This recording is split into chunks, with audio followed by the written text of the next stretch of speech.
is nothing like sipping hot cocoa with marshmallows on a chilly winter's evening during the Christmas holiday, is there? It's a very special time to listening to the music, sparkling of the lights, and of course the most important of it all, celebrating of our Savior, Jesus Christ. You know, a lot of people think Christmas is just for children. You know, the sledding, the skating, the skiing, the exchanging of presents, decorating the tree, building of snowmen. And then there are some of us who are saying, I still like that. Well, let me you in on a secret here.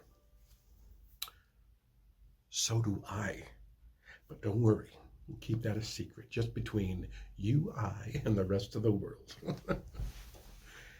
I will admit, though, even though I do celebrate Christmas annually, I do have some treasured memories as a kid. How about you? Can you remember a Christmas that you just never forget when you were a kid? Better yet, being a kid, can you remember something you wanted for Christmas, a present you were anticipating? Huh? I remember, I got one. You see, when I was 7 years old, we had the anticipation of Christmas arriving, of course, but we also had a special incentive. An incentive, actually, that was an alternative to cell phones that would keep kids just consistently hooked. It was called the Sears Wish Book. This annual catalog that was as thick as a Bible would absolutely enthrall children with joy. Of course, it had something for everybody. This catalog had, fashion clothing, tools, utilities, electronics.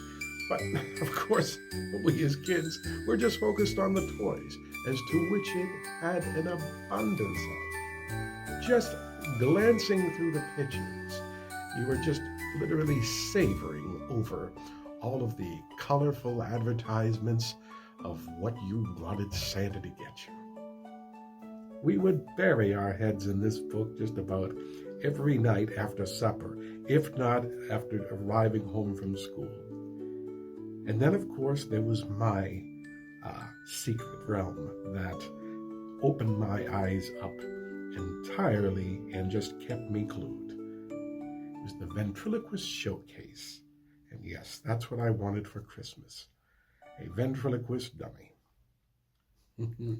I remember tossing innuendos or any clue at my mother and father to make sure that I could get this certain toy on reserve.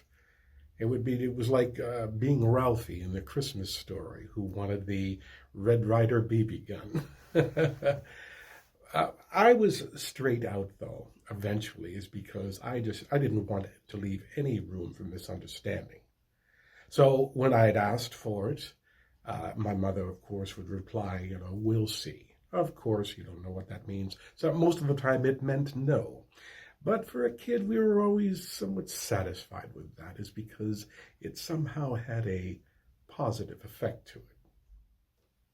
As the holiday season continued, my mind was temporarily sidetracked with the activities that the Christmas season had always provided.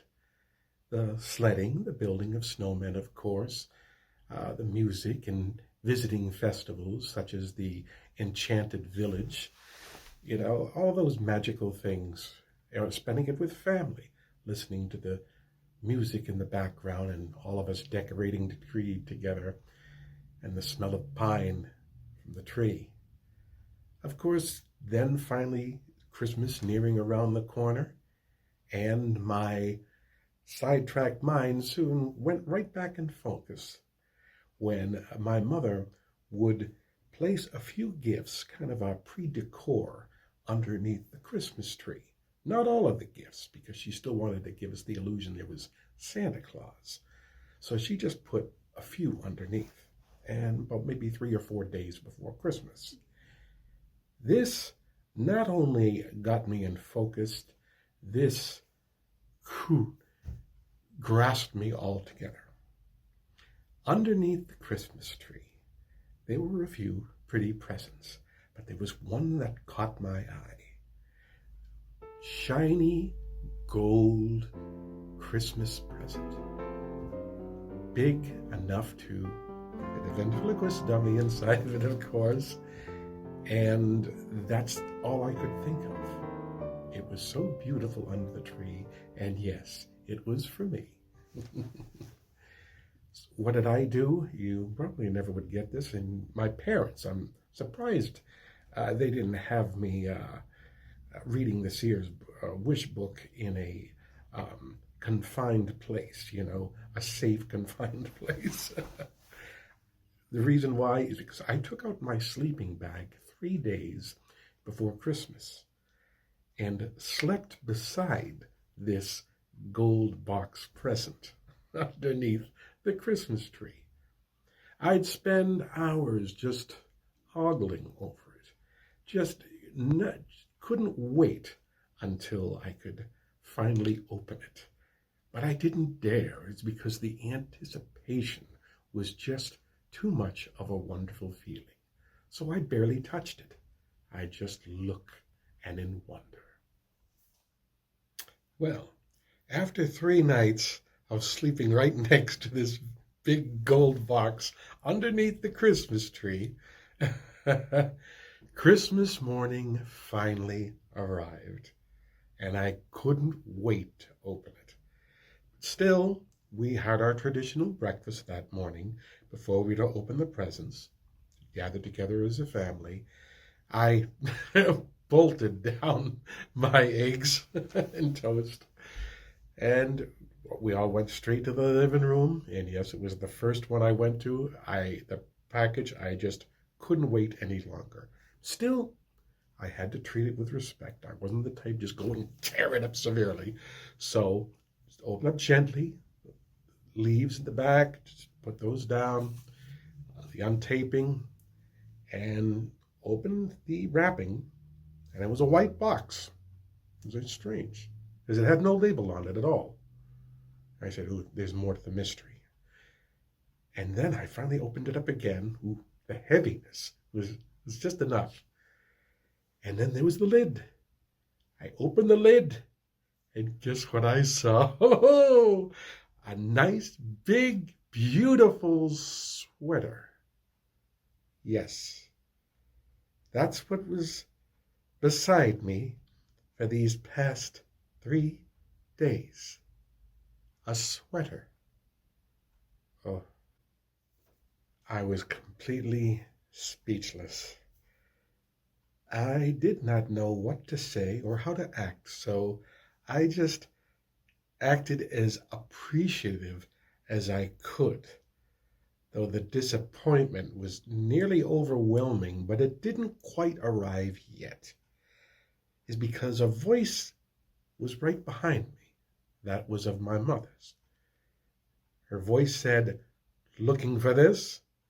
When I turned around, there she was, holding a rectangular box with an image of a ventriloquist doll on it. Of course, I smothered her with kisses, and out of joy, I cried a few tears to boot. I'll never forget that moment, and I'll never get over how uncannily keen my mother was at devising this little plot. I guess she knew me pretty well, didn't she? That memory itself is more priceless than even the Christmas ornaments that we had those so many years ago. And that wasn't the only special Christmas I had had. In fact, it seems each year has a special magic all its own. I always like to keep it in mind of what Christmas is truly about and who we're celebrating it for. What I really do appreciate is this quality time that we spend with one another during this holiday season. So I'd like to thank you for paying me a visit. and say, Merry Christmas to you, my friend, and God bless.